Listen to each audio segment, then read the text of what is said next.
អ៊ុយក្រែនបានអាងថាបានបាញ់កំទេចកំពង់ផែស៊ីវ៉ាស្តូប៉ូលនិងបានបាញ់ពន្លិចនាវាមុជទឹករុស្ស៊ីនៅសមុទ្រខ្មៅដែនដីគ្រីមៀនេះបើយោងតាមក្រសួងការពារជាតិរបស់ប្រទេសអ៊ុយក្រែនកាលពីថ្ងៃទី3ខែសីហាឆ្នាំ2024នេះចំពោះនាវាមុជទឹកនៅសមុទ្រខ្មៅនោះគឺត្រូវបានអ៊ុយក្រែនបាញ់ពន្លិចវាមានឈ្មោះថារ៉ូស្ទើដមវាជានាវាមុជទឹករបស់រុស្ស៊ីដែលស្ថិតនៅសមុទ្រខ្មៅវាបានចូលចតនៅកំពង់ផែមួយនៃទីក្រុងស៊ីវ៉ាស្តូប៉ូលគឺវាបានលិចភ្លាមហើយតាមការបញ្ជាក់បន្ថែមនៅលើសេចក្តីថ្លែងការណ៍របស់ខ្លួនហើយចុះផ្សាយដោយបណ្ដាញផ្សាយព័ត៌មានអាណាដូណូនៃប្រទេសទូគីរួមទាំងបណ្ដាញផ្សាយព័ត៌មានរបស់ BBC ក៏បានចុះផ្សាយដូចគ្នាផងដែរហើយកងទ័ពអ៊ុយក្រែនក៏បានបាញ់ពន្លិចនាវាមុជទឹករបស់រុស្ស៊ីមួយគ្រឿងទៅហើយកាលពីថ្ងៃទី13ខែកញ្ញាឆ្នាំ2023គឺកងទ័ពរបស់អ៊ុយក្រែនបានបើកការវាយប្រហារដោយបាញ់គ្រាប់មីស៊ីលរួមជាមួយនឹងដ្រូនទឹកវាយប្រហារជាមួយគ្នាផងដែរតាមសេចក្តីថ្លែងការណ៍របស់អ៊ុយក្រែនក៏បានបញ្ជាក់បន្ថែមទៀតថាគឺកាលពីថ្ងៃសៅរ៍សប្តាហ៍មុនជើងទម្រប្រព័ន្ធការពារដែនអាកាសរបស់រុស្ស៊ីយ៉ាងតិច4គ្រឿងក៏ត្រូវបានបាញ់កំទេចនៅលើដែនដីឧបទ្វីបគ្រីមៀនេះហើយមកដល់ពេលនេះរុស្ស៊ីនៅមិនទាន់ប្រតិកម្មទៅលើអ្វីដែលអ៊ុយក្រែនបានអះអាងទៅលើការបាញ់ពន្លិចនាវាមុជទឹករបស់ខ្លួនដ៏មានតម្លៃនោះទ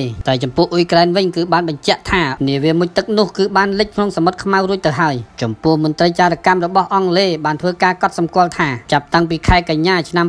2023មកនោះសមុទ្រខ្មៅរងការវាយប្រហារដោយដ្រូនទឹកនិងដ្រូនអាកាសនិងរួមទាំងគ្រាប់មីស៊ីលចម្រុះរបស់អ៊ុយក្រែនដែលជំនួយពីប្រទេស NATO ជាពិសេសនោះគឺមីស៊ីលអាតាក់ដែលជាជំនួយរបស់សហរដ្ឋអាមេរិកហើយចំពោះការវាយប្រហាររបស់អ៊ុយក្រែននៅពេលនេះគឺសឹងតែមានរាល់ថ្ងៃវាយប្រហារទៅលើដែនដីឧបទ្វីបគ្រីមៀហើយតំបន់ស៊ីវ៉ាស្តូប៉ូលជាទីក្រុងធំបំផុតនៃដែនដីឧបទ្វីបគ្រីមៀហើយវាជាមូលដ្ឋានទ័ពជើងទឹកដ៏ធំរបស់រុស្ស៊ីផងដែរហើយមកដល់ពេលនេះវាទទួលរងការវាយប្រហារយ៉ាងធ្ងន់ធ្ងរហើយនាវាចម្បាំងរបស់រុស្ស៊ីដែលចូលចតនៅតំបន់នោះលើមូលដ្ឋានរបស់ខ្លួនបើតាមដំណឹងមកថាគឺខណៈនេះរុស្ស៊ីបានដកចេញពីកំពង់ផែនោះរួចទៅហើយរុស្ស៊ីបានយកចេញឆ្ងាយពីសមុទ្រខ្មៅទៀតផងគឺយកដាក់ពង្រាយនៅសមុទ្រអាក់ទិកឯណោះបើគេសរុបទៅមកដល់ថ្ងៃនេះគឺរុស្ស៊ីបាត់បង់នាវាមុជទឹកចំនួន2គ្រឿងទៅហើយចំពោះនាវាចម្បាំងដែលមានតម្លៃថ្លៃបំផុតវិញគឺនាវាមុខខ្វាគឺរុស្ស៊ីបាត់បង់មុនគេបង្អស់គឺអ៊ុយក្រែនបាញ់មីស៊ីលដែលផលិតនៅក្នុងស្រុករបស់ខ្លួនគឺមីស៊ីលទូនឺហើយនៅខណៈនេះរុស្ស៊ីដឹងអំពីស្ថានភាពនៅសមុទ្រខ្មៅគឺរុស្ស៊ីបានសម្រេចដកនាវាចម្បាំងរបស់ខ្លួនចាក់ចេញទាំងអស់សូម្បីតែនៅសមុទ្រអាហ្សៅក៏គ្មាននាវាចម្បាំងរុស្ស៊ីដែ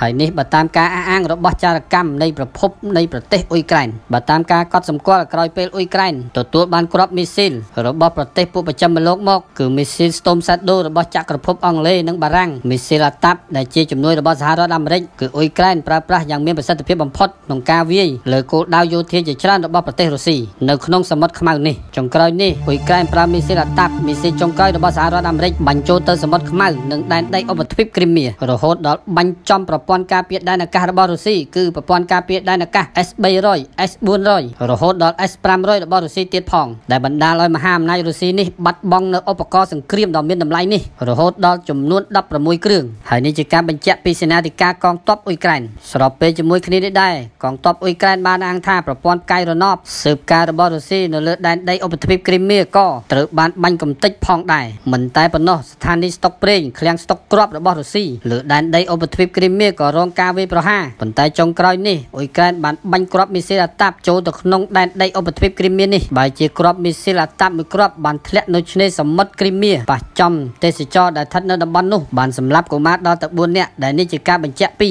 ក្រសួងការពារជាតិរបស់រុស្ស៊ីហើយភ្លាមនោះរដ្ឋមន្ត្រីការពារជាតិរបស់រុស្ស៊ីបានទូរស័ព្ទទៅសមាភាគីសហរដ្ឋអាមេរិកគឺទាមទារឲ្យសហរដ្ឋអាមេរិកបញ្ឈប់ការផ្ដល់មីស៊ីលអាតាប់ទៅឲ្យអ៊ុយក្រែនគឺលោករដ្ឋមន្ត្រីការពារជាតិរបស់រុស្ស៊ីគឺលោក Belezov បានប្រាប់ទៅសមាភាគីលោក Lloyd Austin ថាមីស៊ីលអាតាក់របស់អាមេរិកនេះគឺជាឧបករណ៍យោធាដ៏គ្រោះថ្នាក់ទៅលើជនស៊ីវិលតែប៉ុណ្ណោះគឺវាមិនបានបំផ្លាញដល់គោលដៅយោធារបស់រុស្ស៊ីនោះទេគឺវាប្រហារផ្ដាច់ជីវិតទៅលើតែជនស៊ីវិលហើយកុមារ4នាក់យ៉ាងតិចបានស្លាប់មួយរំពេចហើយរដ្ឋមន្ត្រីការពារជាតិរបស់រុស្ស៊ីទាមទារឲ្យមានការថ្កោលទោសពីសហរដ្ឋអាមេរិកទៅលើអ៊ុយក្រែនដែលបើកការវាយប្រហារទៅលើអាយុជីវិតរបស់កុមារប៉ុន្តែចំពោះលោក Lloyd Austin មិនបានឆ្លើយតបអ្វីទេតែចំពោះអ្នកនាំពាក្យសម្រាប់សន្តិសុខជាតិអាមេរិកគឺលោក John Kirby បានឆ្លើយដោយចំអកថាការវាយប្រហាររបស់អ៊ុយក្រែនទៅលើគោលដៅទាំងឡាយណាគឺជាសិទ្ធិរបស់អ៊ុយក្រែនព្រោះអ៊ុយក្រែនជាជនរងគ្រោះនៃសង្គ្រាមឈ្លានពានរបស់រុស្ស៊ីហើយដែនដីគ្រីមៀក៏មិនមែនជារបស់រុស្ស៊ីឡើយទោះបីការវាយប្រហារចំលើស្ថានភាពស៊ីវិលក៏អ៊ុយក្រែនជាជនរងគ្រោះ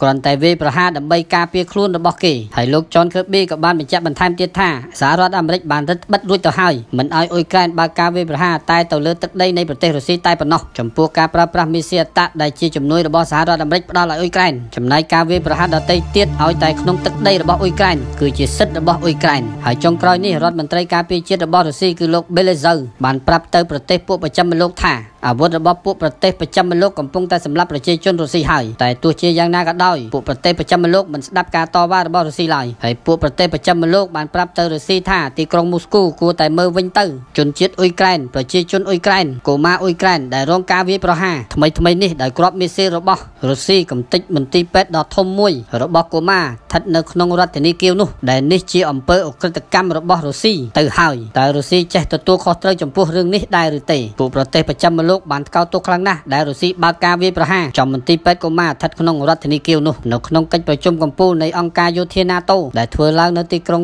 Washington ដែនដីសហរដ្ឋអាមេរិកកាលពីថ្ងៃទី10ខែកក្កដាឆ្នាំ2023នោះមេដឹកនាំ NATO បានចេញសេចក្តីថ្លែងការណ៍ថ្កោលទោសរុស្ស៊ីចំពោះទង្វើរុស្ស៊ីដែលបានបើកការវាយប្រហារសូម្បីតែទៅលើហេដ្ឋារចនាសម្ព័ន្ធស៊ីវិលទៅលើមន្ទីរពេទ្យរបស់កុមារក៏គ្រាប់មីស៊ីលរបស់រុស្ស៊ីមិនត្រាប្រណីនោះទេរដ្ឋអាជ្ញារបស់អង្គការសហប្រជាជាតិរដ្ឋអាជ្ញារបស់អង្គការអក្រិតកម្មអន្តរជាតិ ICC រាប់ទាំងរដ្ឋអាជ្ញារបស់អ៊ុយក្រែនបានធ្វើការកត់សម្គាល់ដោយចាត់ទុកថាវាជាអំពើអក្រិតកម្មសង្គ្រាមរបស់កងទ័ពរុស្ស៊ីហើយអ្នកទទួលខុសត្រូវគ្មានអ្វីក្រៅពីលោកប្រធានាធិបតីរុស្ស៊ីនោះទេគឺលោក Vladimir Putin ព្រោះលោក Putin គឺជាមេបញ្ជាការកំពូលបំផុតរបស់មហាអំណាចប្រទេសមួយនេះដែលបញ្ជាកងទ័ពឲ្យលុកលុយទៅលើប្រទេសអ៊ុយក្រែនមកដល់ពេលនេះសង្គ្រាមវិនាសកម្មនៅលើទឹកដីរបស់អ៊ុយក្រែនគឺមានរយៈពេលជាង29ខែមកនេះគឺអ៊ុយក្រែនរងគ្រោះធ្ងន់ធ្ងរណាស់ដោយរុស្ស៊ីបាញ់មីស៊ីលចូលទឹកដីរបស់អ៊ុយក្រែនរាប់ពាន់គ្រាប់ទៅហើយប៉ុន្តែអ៊ុយក្រែនក្រោមការដឹកនាំរបស់ប្រធានាធិបតីគឺលោក Volodymyr Zelensky មិនបានចោះចាញ់ចំពោះការឈ្លានពានរបស់ប្រទេសមហាអំណាចរុស្ស៊ីនោះទេហើយលោក Zelensky នៅតែស្វាស្វែងរកជំនួយពួកប្រទេសប្រចាំលោកបើការវាយប្រហារទប់ទល់នឹងការវាយលុករបស់កងទ័ពរុស្ស៊ីវិ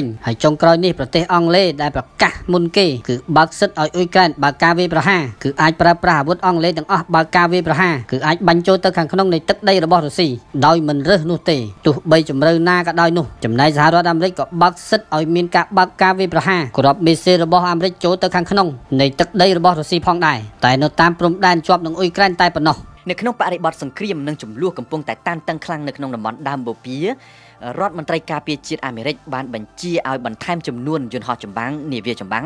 ដែលបំពាក់ដោយខែលការពារមីស៊ីលបាឡេស្ទិកឲ្យទៅធ្វើដំណើរទៅកាន់តំបន់ចំនួននេះក៏ព្រោះតែលោក Lloyd Austin មានក្តីបារម្ភចំពោះសង្គ្រាមកាន់តែខ្លាំងឡើងរវាងអ៊ីស្រាអែលនិងអ៊ីរ៉ង់ព្រមទាំងដៃជើងរបស់អ៊ីរ៉ង់មានជាអាចពួកប្រដាប់អាវុធ Hezbollah លីបង់និងពួកប្រដាប់អាវុធក្រុមហាម៉ាស់ថ្នាក់ដឹកនាំមន្ទីរបញ្ចការរូបនេះក៏បានចេញបញ្ជាឲ្យបញ្ចេញនាវាដឹកយន្តហោះចម្បាំងប្រភេទ USS Abraham Lincoln ទៅតាំងទីនៅក្នុងតំបន់មជ្ឈិមបូព៌ានេះជាបន្ទាន់ប្រភេទនាវាចម្បាំងមួយនេះនឹងត្រូវទៅផ្លាស់ប្ដូរជំនួសនាវាផ្ទុកយន្តហោះចម្បាំងឈ្មោះថា Theodore Roosevelt ដែលកំពុងតែឈរជើងនៅទីនោះស្រាប់នាវាចម្បាំងថ្មីធំជាងមុនហើយផ្ទុកចំនួនយន្តហោះចម្បាំងក៏បានច្រើនគ្រឿងជាងមុនព្រមទាំងមានបំពាក់នុយក្លេអ៊ែរផងដំណឹងនេះត្រូវបញ្ជាក់ដោយមន្ត្រីជាន់ខ្ពស់របស់មន្ទីរបញ្ចកោណអាមេរិកដោយសង្កត់ធ្ងន់ទៀតថាសហរដ្ឋអាមេរិកមានសមត្ថភាពពង្រាយកងកម្លាំងនិងគ្រឿងចម្បាំងទាំងនោះបានលឿនរហ័សទាន់សភាពការបន្ថែមវត្តមានកងទ័ពនិងគ្រឿងសឹកចម្បាំងរបស់សហរដ្ឋអាមេរិកនៅតំបន់មជ្ឈិមបូព៌ាធ្វើឡើងក្រោយពីគេជឿថាកងទ័ពអ៊ីស្រាអែលបានសម្លាប់មេដឹកនាំនយោបាយរបស់ក្រុមហាម៉ាស់ឈ្មោះថាអ៊ីស្ម៉ាអ៊ីល ហាញ៉េស្លាប់នៅអ៊ីរ៉ង់ហើយនឹងសម្លាប់មេដឹកនាំធំមួយរូបទៀតរបស់ក្រុមប្រដាប់អាវុធ Hezbollah ឈ្មោះថា Fuad Shukr ស្លាប់នៅលីបង់ការផ្ដាច់ជីវិតជនសំខាន់ទាំងពីរនេះបំផុសក្តីបារម្ភជាខ្លាំងពីការបញ្ឆេះភ្នក់ភ្លើងសង្គ្រាមនៅក្នុងតំបន់មជ្ឈិមបូព៌ាកាន់តែសន្ធោសន្ធៅរវាងរដ្ឋអ៊ីស្រាអែលជាមួយនឹងអ៊ីរ៉ង់សត្រូវរបស់អាមេរិកនិងអ៊ីស្រាអែលមានសាខាដៃជើងជាច្រើននៅលីបង់សេរីអ៊ីរ៉ាក់និងយេម៉ែនកាលពីថ្ងៃពុធប្រទេសអ៊ីរ៉ង់ជាបងធំរបស់ក្រុមហាម៉ាស់ Hezbollah និង Houthi បានប្រកាសសងសឹកឆ្លើយតបឲ្យស័ក្តិសមទៅនឹងទង្វើរបស់អ៊ីស្រាអែលអាស្រ័យហេតុដូច្នេះហើយទើបប្រធានាធិបតីសហរដ្ឋអាមេរិកលោក Joe Biden កាលពីយប់ថ្ងៃប្រហ័សឈានចូលថ្ងៃសុក្របានថ្លែងក្តីបារម្ភចំពោះសភាពការកាន់តែជួលទុំជាខ្លាំងនិងបានជំរុញឲ្យនាយករដ្ឋមន្ត្រីអ៊ីស្រាអែលលោក Benjamin Netanyahu ប្រញាប់ចុះកិច្ចព្រមព្រៀងបទឈប់បាញ់នៅតំបន់កាហ្សាជាមួយពួកហាម៉ាស់ឲ្យបានឆាប់ ទន្ទឹមនឹងគ្នានេះអនុប្រធានាធិបតីនិងជាបេក្ខនារីប្រធានាធិបតីមកពីគណៈបកប្រជាធិបតេយ្យលោកស្រី Kamala Harris ក៏បានធានាអះអាងប្រាប់លោក Benjamin Netanyahu ថាសហរដ្ឋអាមេរិកនឹងជួយការពារសុវត្ថិភាពអ៊ីស្រាអែលជាសម្ព័ន្ធមិត្តរបស់ខ្លួនឲ្យជៀសផុតពីការគំរាមកំហែងរបស់អ៊ីរ៉ង់បើតាមប្រភពពីសេតវិមានអាមេរិកថ្នាក់ដឹកនាំកម្ពុជាអាមេរិកនិងអ៊ីស្រាអែលបានលើកឡើងពីការគំរាមកំហែងសន្ធឹកសន្ធាប់របស់គូសត្រូវហើយនឹងបានជជែកពិគ្រោះគ្នាអំពីយុទ្ធសាស្ត្រមធ្យោបាយដើម្បីការពារអ៊ីស្រាអែលឲ្យគេចចេញពីការវាយប្រហារតាមរយៈមីស៊ីលបាឡេស្ទិកនិងយន្តហោះដ្រូនរបស់ក្រុមបច្ចាមិត្ត